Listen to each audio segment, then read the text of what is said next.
feel this with some other musicians, so it's strange, but I had the feeling that we were going very high. I don't know how to say, but we played the same music, the same notes, the same shape, the same articulation at the same time. It's something absolutely incredible, I think.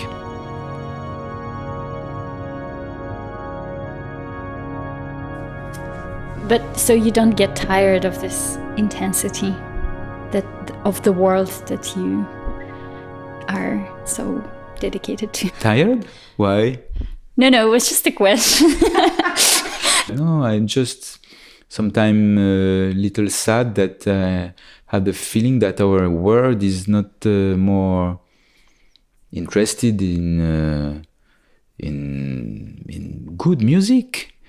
I think the music that we always listen to in the television is not made for health. It's made to make people more stupid.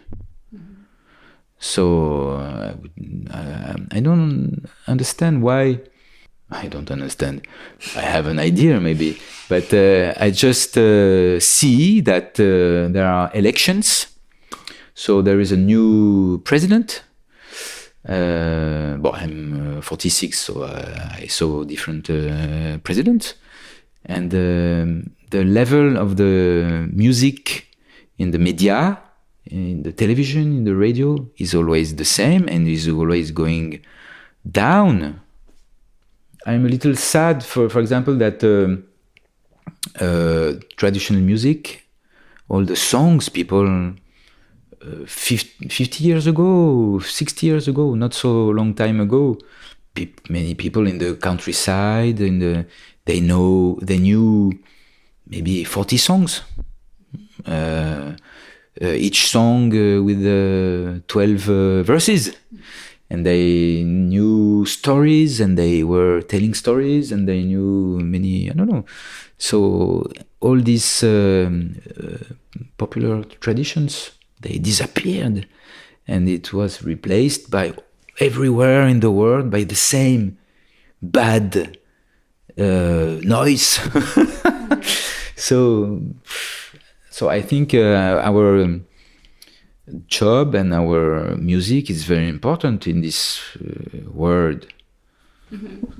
Okay, what do you think about contemporary music, like professional contemporary music? I don't know. I don't have many ideas about contemporary music. I can just say that it's there. It's like that, and I think it's good to know that music and to be able to play it, and because it's strange that we are living in a moment in the history that we can be professional musician and without playing playing the music of our time. It's strange. Yeah, even Dolmetsch, he was composing some pieces for Dolmetsch. Yeah, we tried to play for recorder. Yes, is it nice? I saw one piece. Yeah, I think it's nice. Uh-huh. I mean, it's not contemporary. It's just the beginning of the 20th century. You cannot call it really contemporary. Oh, we'll have a look, maybe. Yes. Thank you. For the recorder, I guess. Yes, so just to say that 2020, 2020, I ordered 3 new pieces to 3 composers, French. I wanted to do a program. I'm not the first, of course, many people do that, but I wanted to do a program with the gathering Baroque music and contemporary music. And so we did it, and I'm very happy to do that program. We are 3, well, we spoke about the video, so there is one video with one of these pieces by Pesson, Couperin, Pesson. You can listen to it and hear and see it on YouTube. And so we did. So yes, Gérard Pesson, Vincent Bouchot, and Philippe Hersan. So they did all 3 in one piece, each of them, 6 or 7 minutes. And so we did it in concert, and it's really it's good to play play concert with the composer is in the audience and he can maybe very refreshing. Yes, sometimes you think, but maybe he's happy or maybe he's not happy, maybe I did the wrong I don't know, it's not the same. It's interesting and to work with the composer and to be surprised with the music he did with the. You speak before about what you think about, and you cannot imagine what he will do, and maybe he understood something different that you expected, or it's very interesting. Interesting. Mm-hmm. Yes, I had two kind of. My brain was separated, and now I don't know anymore. So, do you think it would be nicer for you to place yourself in another time, like in the 17th or the 18th century? Like, do you think you would feel more in your place then, or no? I don't know. I have no choice. I don't know. No pop music. Yes, no radio, no emails. But life was maybe very difficult, of course.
Maybe today life looks to be difficult, but maybe it's not so difficult. I don't know.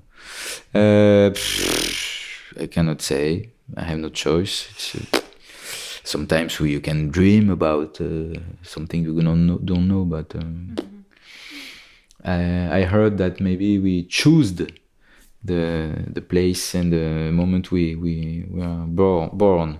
strange. Huh? So maybe maybe I'm here because I chose to be here now, and you too.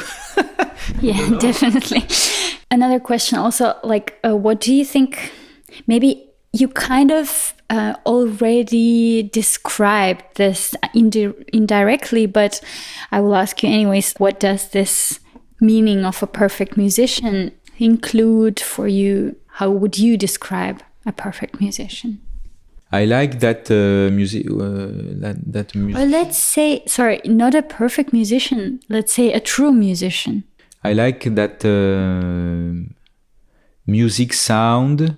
Like if the music is new. I mean, I like that a musician give me the impression that the music is just done at the moment, that he's inventing the music, even if of course it's not true. If the musician can improvise, it's wonderful. But myself, I'm not improviser. I do some things in this field, but I'm not a jazz player. I'm not I cannot improvise. Not a medieval player. No, I'm not. Well, you understand. But for me, interpretation is playing the structure of the piece. I have the feeling very often in orchestras or that people don't play enough the structure of the piece. For example, notes inégales as a kind of habit, and we don't really understand what it means. So, yes, I think for me, a musician is someone who can really understand and play the structure of the piece. And of course, through that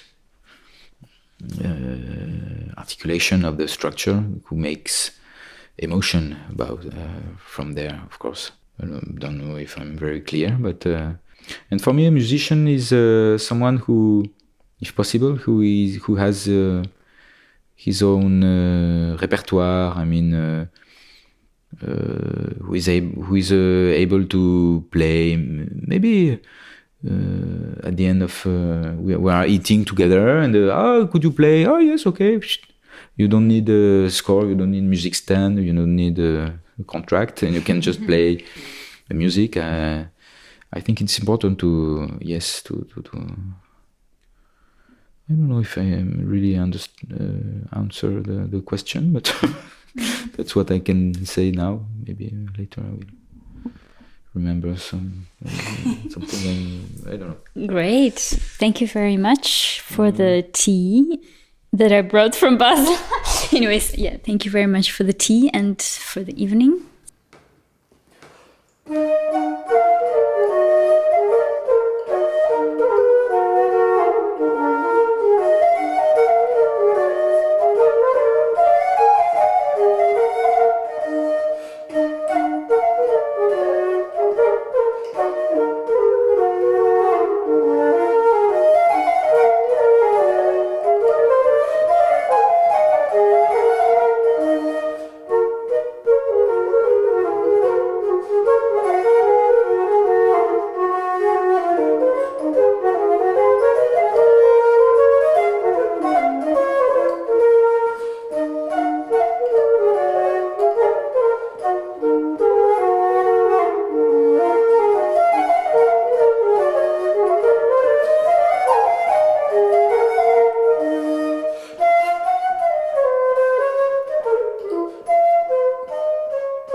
You mentioned before that you are now looking at the ornaments. So could you tell us more about this connection of Montéclair and his works and de cour?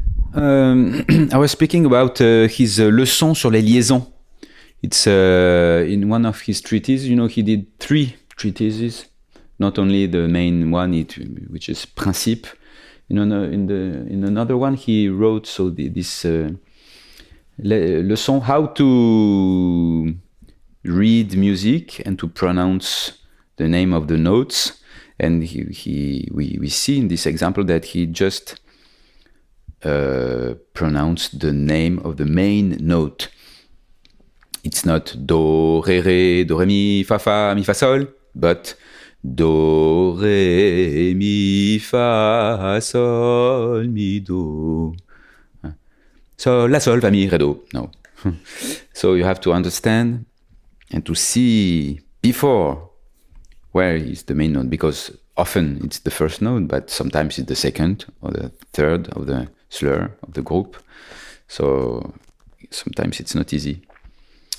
And I think it's always the same. It's the same with notes inégales.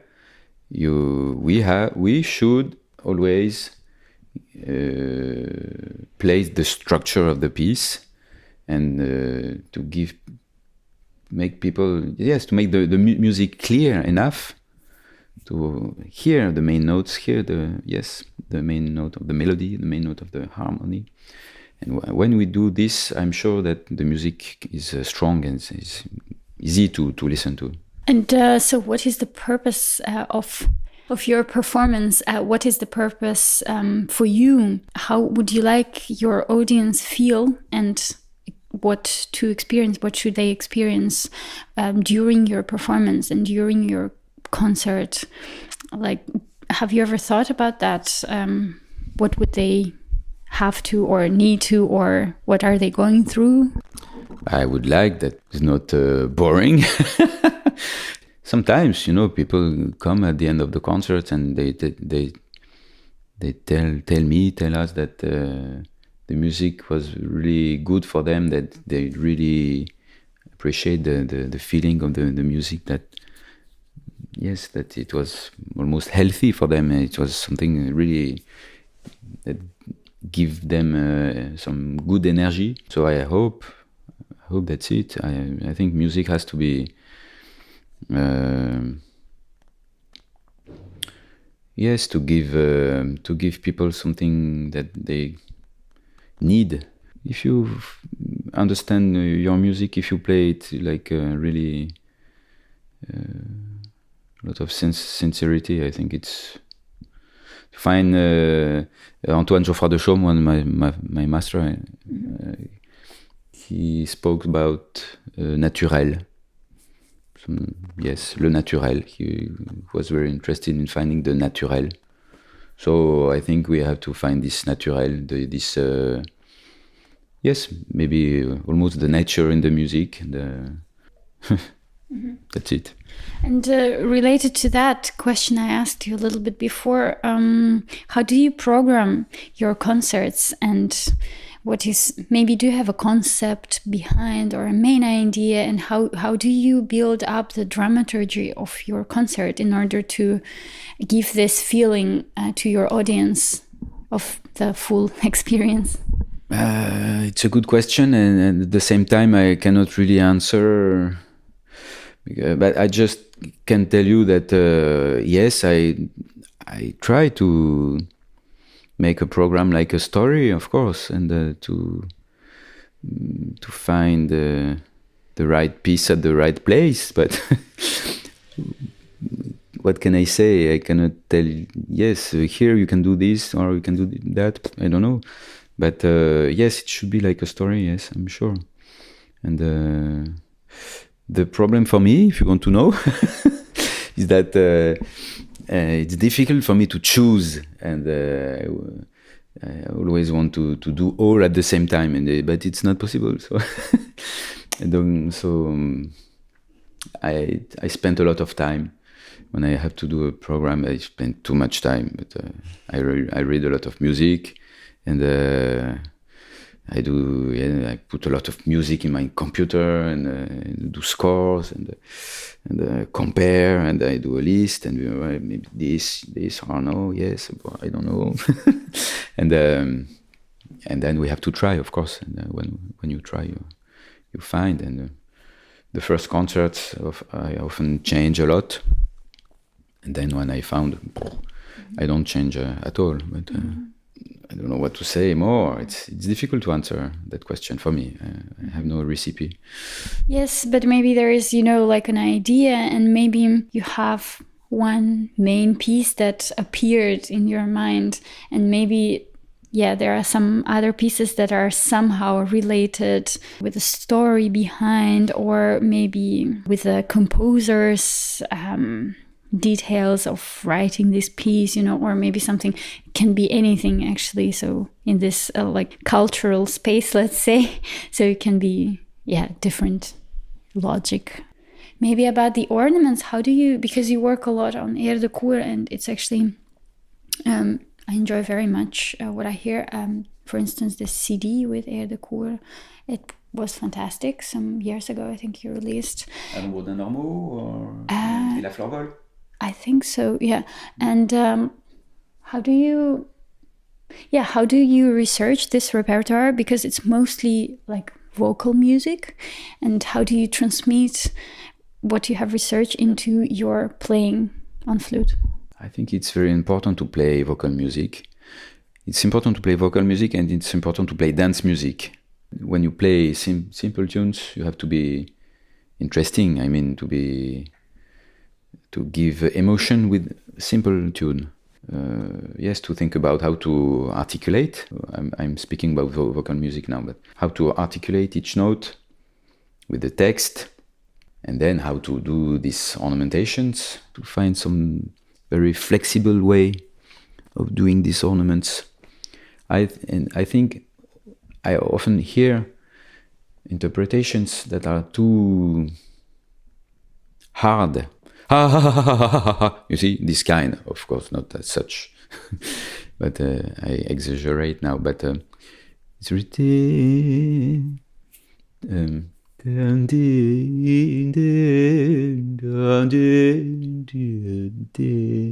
How to slide from one note to another note. And I think it's very interesting to do your own double for the air de cour. There is one treatise, very interesting treatise, Millet. You know Millet, 1666, 1666, published in Lyon, I think. And he shows, yes, it's a lesson how to invent, ornament for each interval, third, fourth, fifth, etc. And he gives 10 or 15 or 12 different way of playing each interval. It's really interesting in the style of the air de cour. So yes, to try and to see, you can when you do your own, you can really understand how the original ones are so wonderful and so well done. Because when you do your own double, you have to add ornaments, but also you have to change the place of the words because of the syllables, because you have to stress the strong syllable. So that's why they always changed the place of the text in the bar. Mm-hmm. So where do you put each syllable? It's a lot of questions. It's very interesting to do. Thank you very much, and thank you for this very nice morning and our reading session. I enjoyed that a lot. Thank you. Thank you for coming. Thank you for inviting.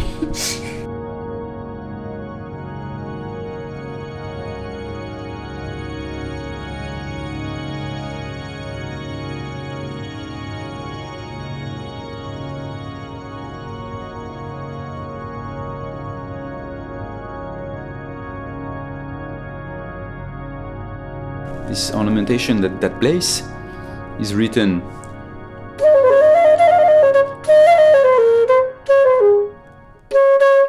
but in fact this D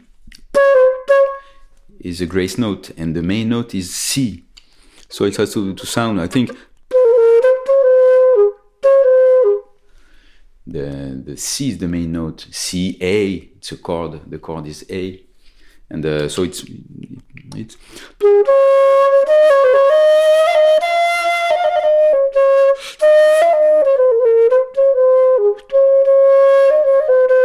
and you can hear the C goes to the D after.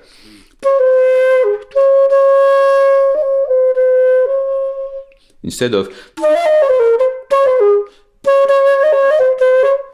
and this is too hard if you play like that.